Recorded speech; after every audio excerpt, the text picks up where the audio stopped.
Hi hello வணக்கம் friends, welcome to Arun Sharmi channel. இன்னைக்கு டே 58 series 58ல என்ன ஆக்டிவிட்டி ஆர் என்ன எக்ஸசைஸ் பண்ண போகிறோம் அப்படின்னு பார்த்தீங்கன்னா sit ups. So sit ups அப்படின்றது வந்து பார்த்தீங்கன்னா நிறைய பேருக்கு ஒரு கன்ஃபியூஷன் இருக்குது. ஏன்னா அப்டமனுக்கு பெல்லிக்கு ரெடியூஸ் பண்ணுறதுக்காக லைனில் பண்ணுவாங்க இல்லைங்களா. ஸோ அதையும் இந்த ஸ்குவாட்ஸ்ன்னு சொல்லுவாங்க. இந்த ஆக்சுவலி இந்த டேர்மில் ஃபிட்னஸ் டேர்மில் சொல்கிறது வந்து ஸ்குவாட்ஸ்ன்னு சொல்லுவாங்க. ஸோ இந்த டேர்மையும் வந்து பார்த்திங்கன்னா நிறைய பேர் கன்ஃபியூஸ் ஆகிடுவாங்க. பட் பர்டிகுலராக சிட்டப்ஸுன்றது இந்த பர்டிகுலராக வாலை வந்து ஏதாவது ஹோல்ட் பண்ணிவிட்டு நம்ம என்ன பண்ண போகிறோம், ஜஸ்ட்டு க்ளோஸாக ஃப்ளோர் கிட்டே போயிட்டு வர்றது தான் ஸ்குவாட்ஸு ஆர் சிட்டப்ஸ்ன்னு சொல்லுவோம்.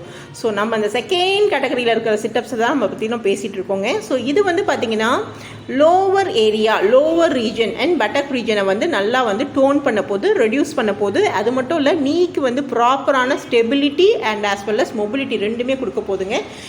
இப்போ நீங்கள் வீடியோவில் பார்த்துட்ருக்க இவங்களுக்கு வந்து பார்த்திங்கன்னா 60+ ஒரு ஏஜ் க்ரைட்டீரியா இருந்தாலும் செகண்ட் க்ரைட்டீரியா வந்து பார்த்திங்கன்னா இவங்களுக்கு ஆல்ரெடி நீ சர்ஜரி பண்ணியிருக்காங்க. ஸோ நீ சர்ஜரி பண்ணதால் அவங்களால ப்ராப்பராக ஃபுல் மோஷன் வந்து மூமெண்ட் வந்து கொடுக்க முடியாது. ஸோ இவங்களுக்கு ஏற்ற மாதிரி எப்படி மாடிஃபை பண்ணுறது அப்படின்னு யோசிச்சு தான் இந்த மாதிரி சேரில் வந்து உட்கார்ற சிட்டப்ஸ் வந்து நம்ம அரேஞ்ச் பண்ணி கொடுத்துருக்கோம். ஸோ அந்த மாதிரி உங்களுக்கு ஏதாவது நீல சர்ஜரி, ஏதாவது காம்ப்ளிகேஷன், இல்லைனா வந்து ஏஜ் க்ரைட்டீரியானால என்னால் வந்து சிட்டப்ஸ் வந்து ப்ராப்பராக ஃபுல்லாக அதாவது வாலை பிடிச்சிட்டு கீழே போகணுங்க, ஃப்ளோர் கிட்டே போயிட்டு வரணும்.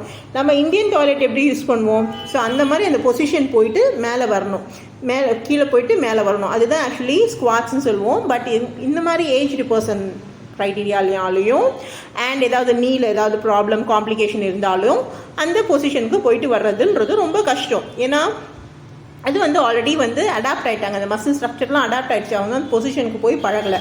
ஆனால் கண்டிப்பாக ஸ்ட்ரென்தன் பண்ணணும் இல்லைங்களா. ஸோ அதுக்காக இந்த மாதிரி மாடிஃபை பண்ணியிருக்கோம். ஸோ உங்களில் இந்த சேனலில் பார்க்குறவங்க யாராவது அந்த மாதிரி ஒரு காம்ப்ளிகேட்டடாக இருந்தீங்கன்னா கண்டிப்பாக இந்த மாதிரி ஒரு சிட்டப்ஸ் பண்ணிக்கோங்க. ஏதாவது சேரில் நல்லா வாலை வந்து ஒட்டி வச்சுக்கோங்க. ஏன்னா திடீர்னு வந்து ஸ்கிட் ஆகிடும், சேர் வந்து நம்ம குடிச்சு இருக்கும்போது கீழே வந்து தடுத்து விட்டுரும். அதனால் அது மாதிரி விழாமல் இருக்கிறதுக்கு நல்லா செவுறு ஒட்டி இந்த சேரை போட்டுட்டு நீங்கள் ஜஸ்ட்டு அந்த ஆர்ம்ரெஸ்ட்டை பிடிச்சிட்டு உட்காந்துட்டு ஏந்திரிங்க, அவ்வளோதான். இது வந்து இனிஷியலாக 5 கவுண்ட்ஸ் பண்ணுங்கள். அப்புறம் ஒரு 5 டேஸ்க்கு அப்புறம் 10 கவுண்ட்ஸாக இன்க்ரீஸ் பண்ணுங்கள். அதுக்கப்புறம் 2 செட்ஸாக இன்க்ரீஸ் பண்ணுங்கள், போதும். அதை அப்படியே ஸ்டேபிளாக மெயின்டைன் பண்ணிட்டீங்கன்னா உங்களுடைய ஜாயின்ட்ஸ் நல்லா வந்து ஸ்ட்ராங் ஆகிடும். ஸோ கண்டிப்பாக உங்களுக்கு யூஸ்ஃபுல்லாக இருக்கும்னு நினைக்கிறேன் இந்த எக்ஸசைஸ். எப்படி இருக்குன்னு சொல்லுங்கள். வேறு ஏதாவது காம்ப்ளிகேஷன் இருக்குது, என்னால் இப்படி பண்ணலாமா அப்படின்னு ஏதாவது டவுட்ஸ் இருந்ததுன்னா கண்டிப்பாக கமெண்ட் பாக்ஸில் கமெண்ட் பண்ணுங்கள், உங்களுக்கான ரெஸ்பான்ஸ் கிடைக்கும். அண்ட் நம்ம வீடியோவை புதுசாக பார்க்குறவங்களா இருந்தீங்கன்னா அருண் சர்மி சேனலை சப்ஸ்கிரைப் பண்ணிக்கோங்க, மறக்காமல் பெல் ஐக்கானை ப்ரெஸ் பண்ணிக்கோங்க. அப்போ தான் நம்ம போடுற நோட்டிஃபிகேஷன் அண்ட் சீரீஸ் உங்களுக்கு உடனுக்குடன் வரும். ஓகே. அண்ட் உங்கள் ஃப்ரெண்ட்ஸ் அண்ட் ஃபேமிலிஸ்க்கும் கண்டிப்பாக ஷேர் பண்ணிவிடுங்க. உங்களுடைய லவ் அண்ட் அஃபெக்ஷன் கண்டிப்பாக ஏதாவது இடத்துல எக்ஸ்ப்ரெஸ் பண்ணிகிட்டே இருக்கணுங்க, அப்போ தான் அது வந்து க்ரோ ஆகிட்டே இருக்கும். ஸோ ஷேர் பண்ணிவிட்டு லைக் பண்ணுங்கள். See you next video. Thank you.